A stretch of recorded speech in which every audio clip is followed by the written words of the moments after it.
Lietuvos rinktinė Europos krepšinio čempionate įveikus Slovėnijos komandą ir gavus kelialapį į olimpinės atrankos turnyrą, mūsų šalies krepšinio federacija pareiškė norėsinti kandidatus į Londone kitais metais vyksiančias žaidynes pasikviesti į Lietuvą.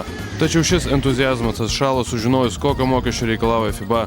Galimybė surengti turnyrą Lietuvai kainuotų 3 milijonus eurų. Būtent tiek tarptautiniai organizacijai buvo sumokėta ir už senojo žemyno pirmenybes mūsų šalyje. Federacijos generalinis sekretorius Mindaugas Balčiūnas teigia, kad ir ši suma negalutinė, nes konkurentai pretenduojantis į šį renginį bus finansiškai pajėgesni.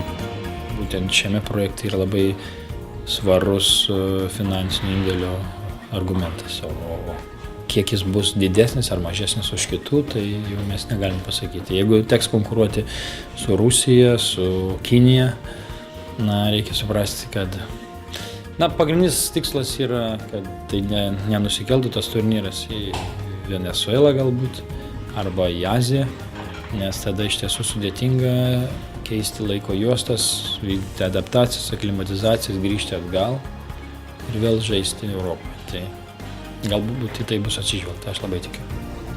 Maksimali suma 2 milijonai eurų. Tiek Lietuva galėtų pasiūlyti vis godesnę tampančiai FIBai. Mūsų šalies verslininkai yra pasiryžę padėti krepšiniui, tačiau kylanti mokesčių kreivė tampa per sunkia našta ir jiems.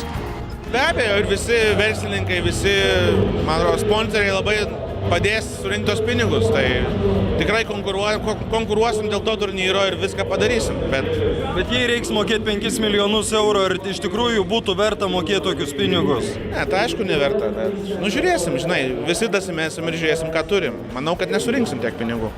2010 metų planetos pirmenybės Turkijoje mūsų šalį taip pat nesiejo vien tik jaudulių dėl Lietuvos rinktinės krepšininkų. 2009 metais šalies krepšinio federacija už vardinį kvietimą į čempionatą FIBai atriekė 500 000 eurų.